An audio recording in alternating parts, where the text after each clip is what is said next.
Oi pessoas, tudo bem com vocês? Agora nessa quarentena que a gente não tem muito filme novo saindo, eu decidi fazer algumas críticas aqui pro canal de filmes recentes que eu assisti e que eu gostei bastante e que agora você consegue ver também disponível em algum serviço de streaming. Então para começar, eu vou começar a falar de um filme que foi o último que eu tive a chance de ver no cinema antes dessa quarentena infame começar, que é O Homem Invisível. O filme conta a história de Cecília, uma mulher vivida pela Elizabeth Moss, que é uma atriz que eu amo, que ela vive um relacionamento abusivo com o namorado dela, que é um cara, um executivo muito rico, só que ele faz da vida dela um inferno. E quando ela finalmente consegue fugir desse relacionamento, ela foge dele no meio da noite, o cara ele se suicida e deixa para ela uma herança de milhões de dólares que ela não pode usar se ela for considerada mentalmente incapaz. Só que aí, quando ela acha que finalmente está livre desse infeliz, ela começa a suspeitar que tem alguém sempre olhando para ela dos cantos da sala. Ela começa a sentir sempre uma presença espionando ela, uma presença que ela não consegue ver. E ela se convence de que esse ex-namorado dela descobriu uma forma de ficar invisível para continuar aterrorizando a vida dela,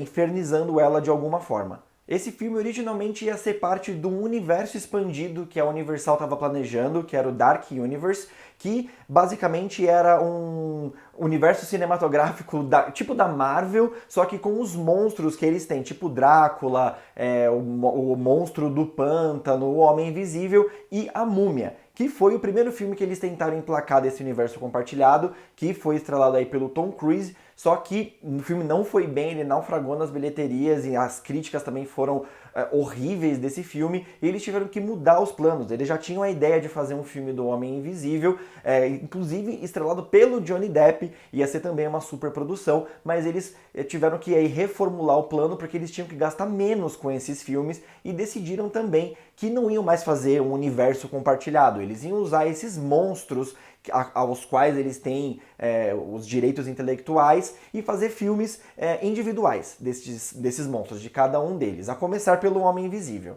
Foi então que eles chamaram o diretor do filme Jogos Mortais, que tinha experiência em fazer uma produção de suspense com baixo orçamento. Eles fizeram O Homem Invisível num orçamento total de 7 milhões de dólares, que é um valor super baixo para uma super produção de Hollywood. E ele começou a história desde o zero. Ele reescreveu o roteiro e escalou a Elizabeth Moss para fazer a protagonista dele, a Cecília. E ter acesso a um orçamento mais limitado, acho que fez com que eles tivessem que ser muito criativos com o pouco de dinheiro que eles tinham. Apesar de ter sido muito barato, o filme nunca aparenta ser de baixo orçamento, sabe? Ele é muito bem filmado, ele é muito bonito, as cenas de efeitos especiais são bem feitas e a gente nunca imagina que isso foi uma produção de relativamente baixo orçamento.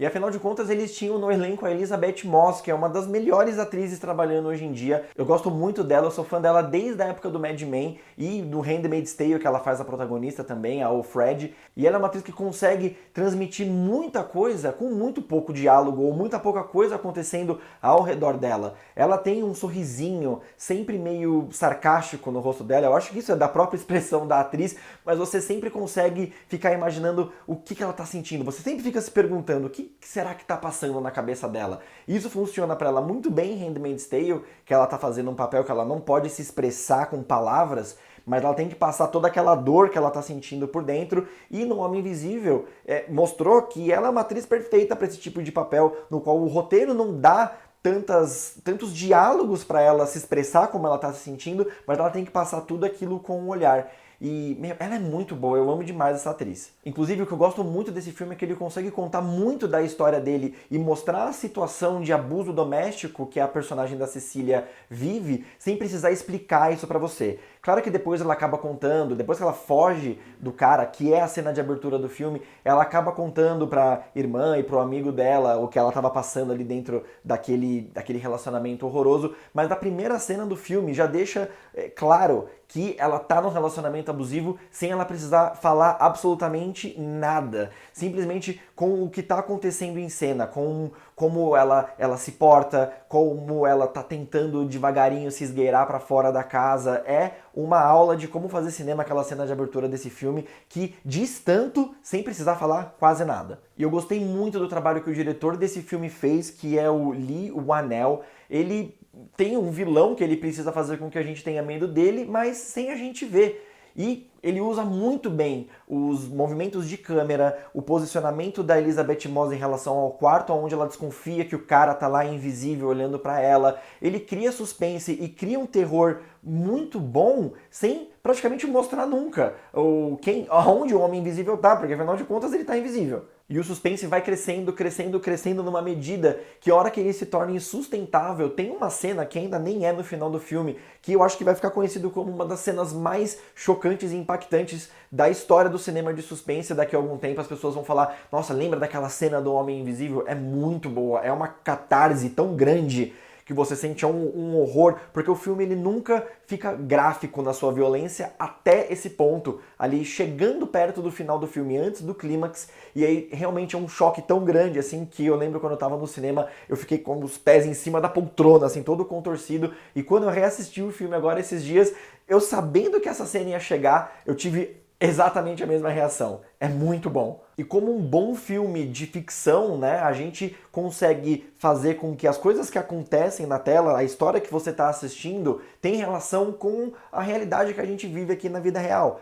Porque ele usa essa ideia do homem invisível, deixar ela louca na história, fazer com que as pessoas desconfiem da sanidade mental dela, que é uma coisa que acontece com os relacionamentos abusivos aqui da vida real. Você vê muito isso acontecendo, né, de a mulher não ser acreditada, ela falar que ela foi estuprada ou que ela foi violentada, abusada mentalmente, fisicamente, e sempre tem alguém que justifica, né, ou que duvida do que realmente está acontecendo. Ah, ela deve ter feito isso para merecer. E esse filme aborda isso de uma forma ficcional, de uma forma fantástica, quase como uma ficção científica, mas que você cria esse paralelo muito claro, né, de que, na verdade, esse filme é uma crítica a como a gente trata as mulheres que são vítimas de abusos dentro da sua casa, dentro do seu relacionamento. There you are.